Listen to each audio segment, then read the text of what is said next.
할렐루야. 아멘. 오늘이 무슨 날이에요? 부활절. 부활절. 더 구체적으로 얘기하면 예수님이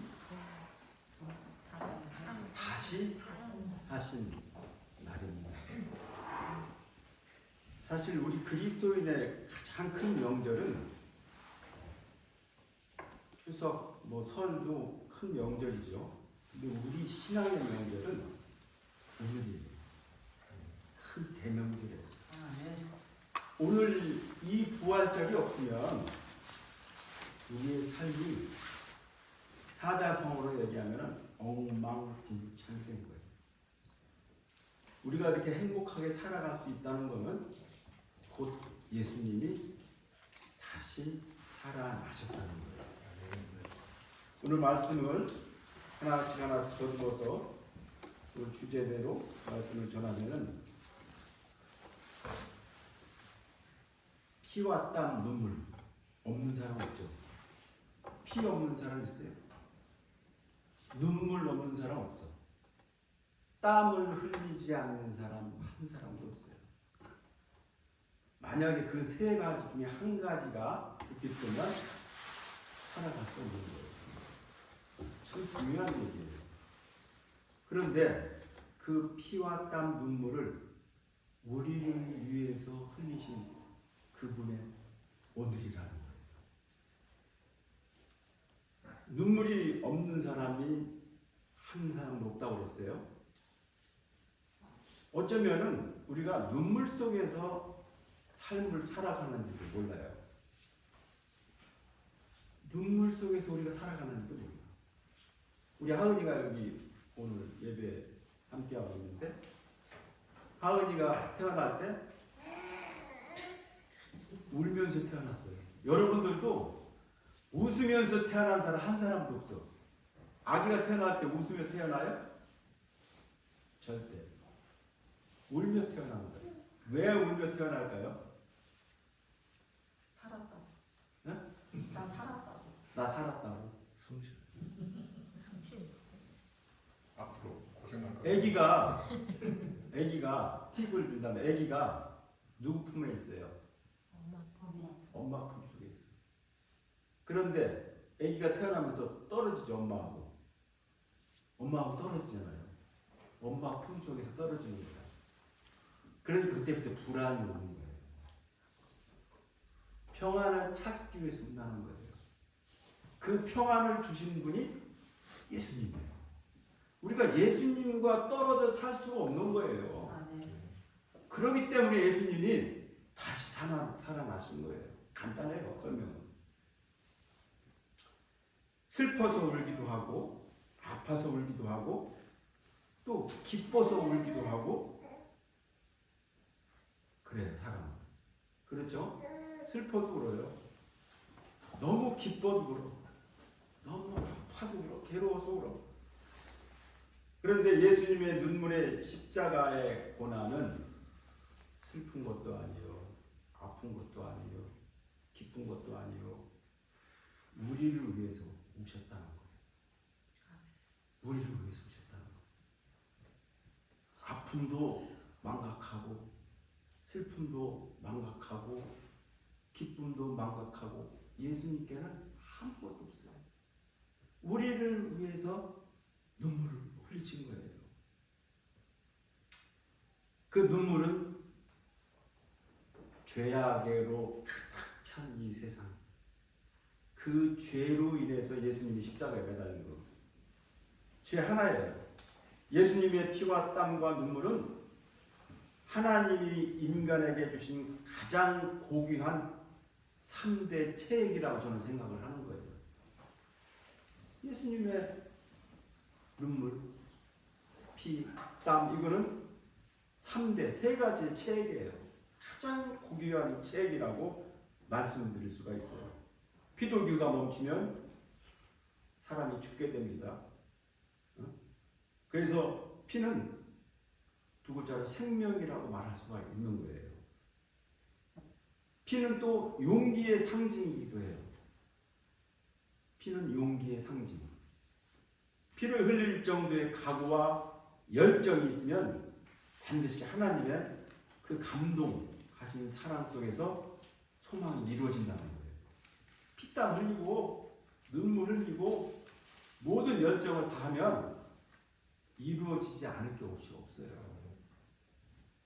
피땀을 흘리지 않고 거저 그냥 행운만 기다리고 재수만 기다리고 이렇게 사는 사람은 가치관이 없는 거죠.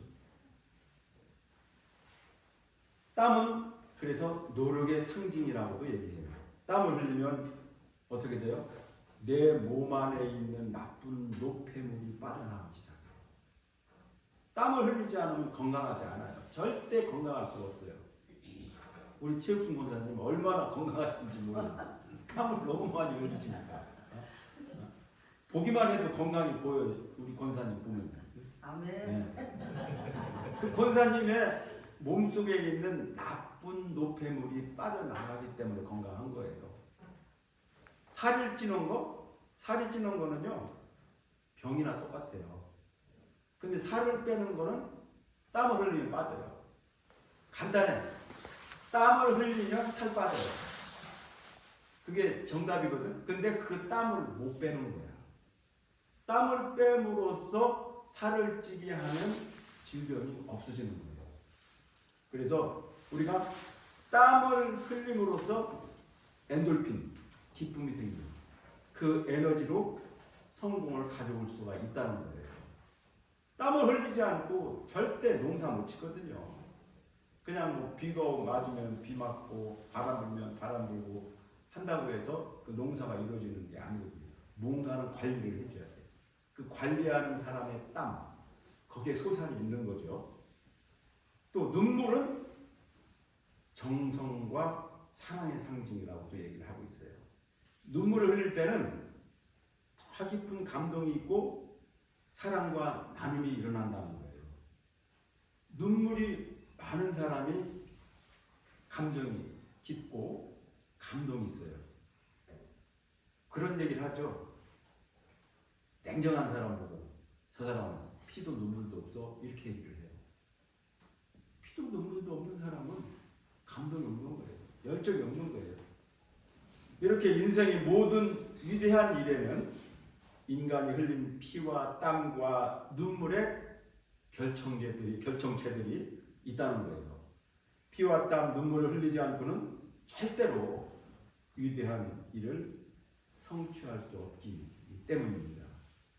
특히 우리는 오늘 부활절을 맞이하여 고난의 피눈물로 우리의 죄를 씻기고 구원하신 예수님의 부활을 기뻐하지 않을 수 없다는 겁니다. 예수님이 십자가 고난에서 피눈물을 흘리지 않았다면 놀라운 오늘의 부활의 생명, 즉 구원의 역사가 없다는 것입니다. 누구든지 자기 십자가를 지고 예수님의 고난의 길에 참여한 사람은 예수님의 부활 승리 기쁨에 동참하는 사람이라고 생각을 하는 겁니다. 우리가 살아가다 보면 생각지도 않은 사건들로 참 힘들어할 때가 있어요. 누가복음 23장 26절을 보면 그들이 예수를 끌고 갈 때 시몬이라는 구레네 사람이 시골에서 오는 것을 붙들어 그에게 십자가를 지워 예수를 따르게 하니라 라는 구절이 있어요. 이 말씀이 뭐냐? 밤새 예수님이 여러 장소에서 신문을 받고 끌려다니셔. 십자가를 지고. 그 악명 높은 로마의 그 병사들이 채찍질을 하고 핍박을 하고 멸시하고 지치고 지칠 때 있어요. 걷기도 힘든 그런 상태야. 그런데 이제 십자가의 형을 집행할 수 있는 시간이 정해져 있는데 거기까지 가기가 너무 어려운 상태에 있는 거예요. 그래서 빨리 예수님을 십자가형 처형 장소까지 가는데 급하니까 누구를 찾아요? 대신 십자가를 칠 사람을 찾는 거예요.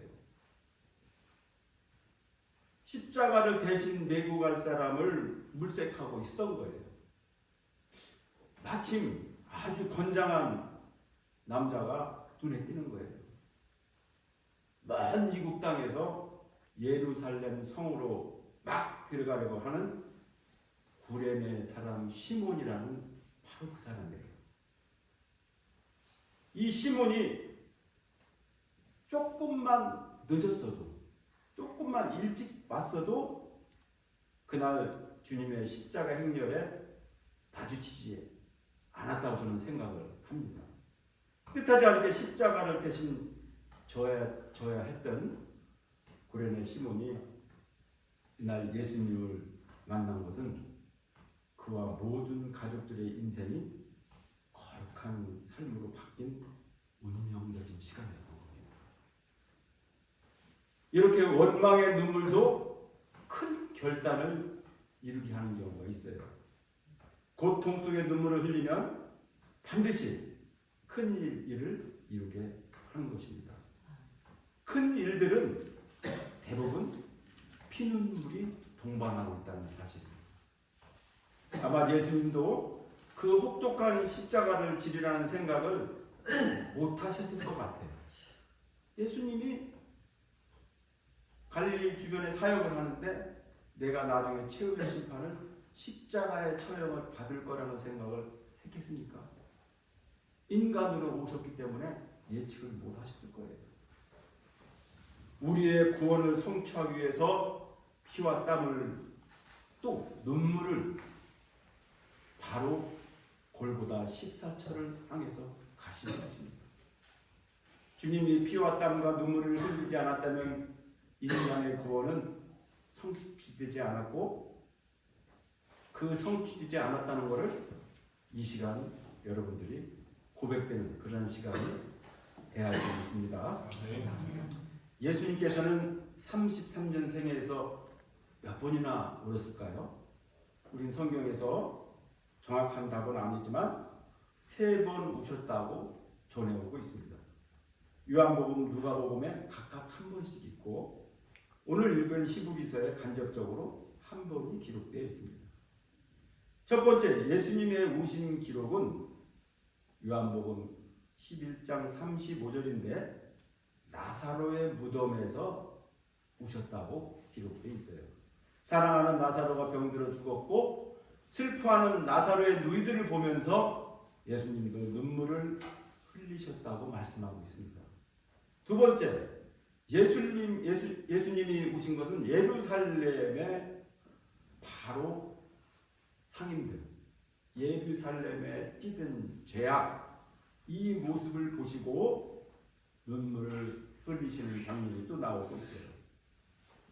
세 번째, 우리가 함께 읽은 오늘 히브리서 5장 7절에서 그는 육체에 계실 때 자기를 죽음에서 능히 구원하신 이에게 심한 고통과 눈물로 간구와 소원을 올렸고 그의 경건하심으로 말미암아 들으심을 얻었느니라 말씀하고 있습니다.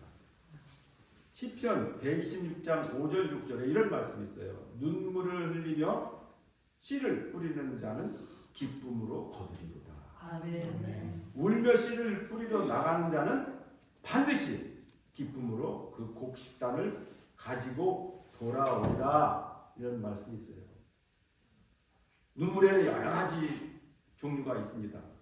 감격하는 눈물, 감사해서 나오는 눈물, 슬픔에서 오는 눈물, 또 기뻐해서 오는 눈물, 통분해서 원통하고 분해서 오는 눈물, 또 회개하는 참회의 눈물, 너무 괴롭고 아파서 오는 눈물, 애로워서 너무 애로워.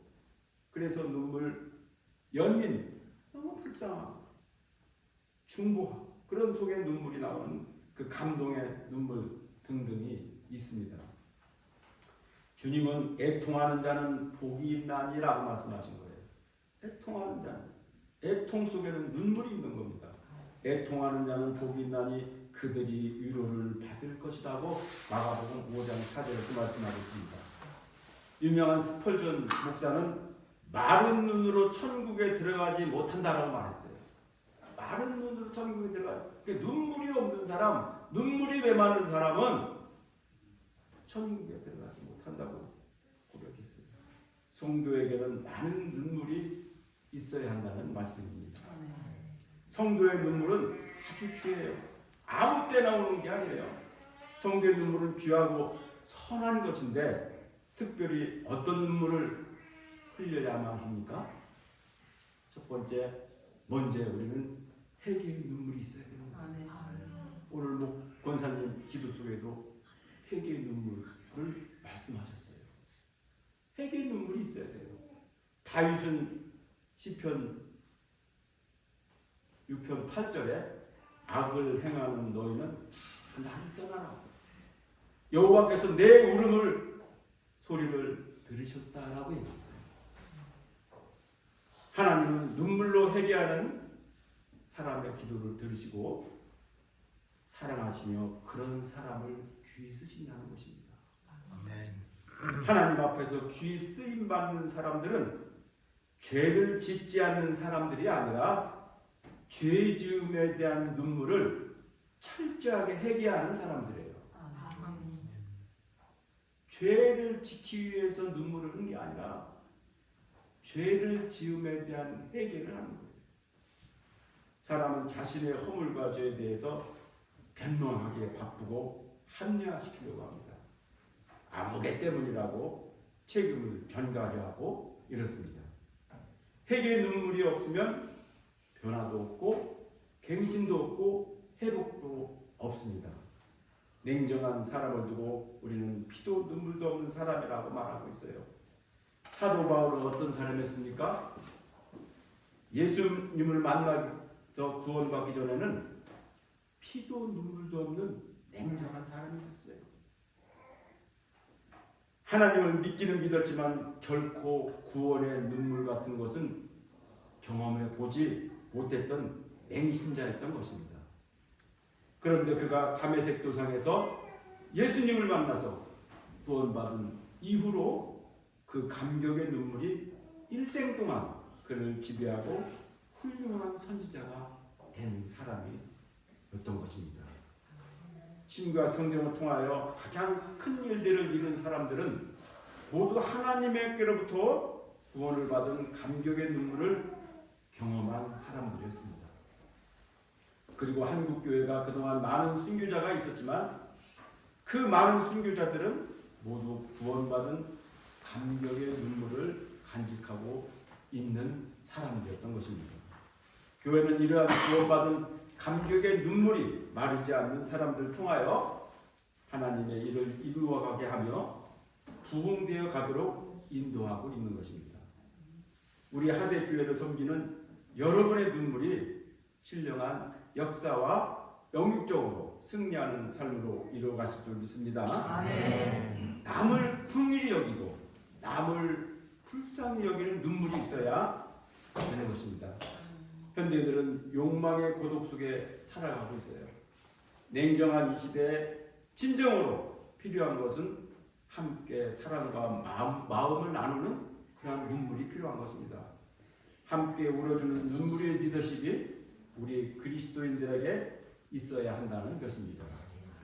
고백의 눈물을 흘리는 사람들은 어느 교회나 또 어느 때나 존재하고 있습니다. 그들은 가슴이 찢어지고 아픈 사람들이요 눈물의 감정을 가진 사람들입니다. 그 눈물이 때로는 눈에 띄기도 하지만 남몰래 흘리는 중보의 눈물의 기도가 있었던 것입니다.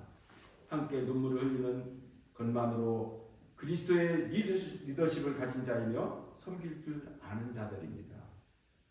같이 눈물을 흘려주는 것만으로도 복음이 전해지는 통로가 생기고 복음의 문이 열리기도 하는 것입니다. 아멘. 내가 벌어 내가 먹고 살면 그만이지 나눌 것도 없고 받을 것도 없다는 식으로 그의 인생과는 예수님의 사랑을 모르는 사람들입니다. 눈물의 선지자 에레미야는 자신을 시대들에 가두기도 하고 빛이 들어오지 않는 토굴에 놓아두고 벗어날 수 없는 진흙탕 속에서도 백성들을 사랑해서 하나님 앞에 호소하는 긍휼의 눈물로 기도했습니다. 하나님께서 이 기도를 들으시고 이스라엘 백성을 70년 만에 고국으로 돌아오게 하여 주겠다고 약속을 하신 것입니다. 우리나라도 일제 36년의 억압에서 광복을 찾은 것이 바로 그리스도인들의 기도가 있었기 때문입니다. 아멘. 독립주사 33명 중에 16명이 그리스도인이었던 겁니다. 대표적으로 길선주, 이승훈 이런 분들이 포함되어 있는데 그들이 눈물이 있었기에 광복을 찾을 수가 있다는 것입니다. 독립운동에 참여한 헌신한 순교자가 그에도 많이 있습니다. 대표적으로 학교 다닐 때 교실에 튀어나와 독립만세를 부른 유관순 열사가 대표적인 인물이기도 합니다. 눈물의 기도가 그 백성들을 돌아오게 한 것입니다. 칼빈은 기도와 눈물이 우리의 무기다라고 얘기를 했어요. 후보는 원자탄을 가진 나라보다도 기도하는 성도가 많이 있는 나라가 강한 나라라고 얘기를 했어요. 그렇게 기도가 강한 것입니다. 그리스도의 눈물은 하늘 보좌를 움직이는 놀라운 힘이 있는 것입니다. 그리스도인은 날마다 회개의 눈물, 구원받는 감격의 눈물, 남을 불쌍히 여기는 눈물이 있어야 한다는 것입니다. 간절한 눈물의 기도는 개인과 가정, 사회와 국가, 교회 위에 놀라운 역사를 불러일으키는 것입니다. 하나님을 사랑하고 이웃을 사랑하는 성도의 눈물, 그 기도는 응답과 축복으로 열매맺을 줄 믿습니다. 부활하신 예수님의 피땀에서 사망 권세를 이기시고 세상을 이기는 강한 눈물의 원소가 곧 사랑이었던 것입니다. 강한 눈물의 원소, 그것이 곧 사랑이다. 이렇게 말씀드릴 수가 있습니다. 예수님의 부활을 축하드리며 부활주의를 통해 여러분의 생활 속에 주님의 사랑을 닮아가는 모습이 보여지기를 소망하며 축원합니다. 기도하겠습니다.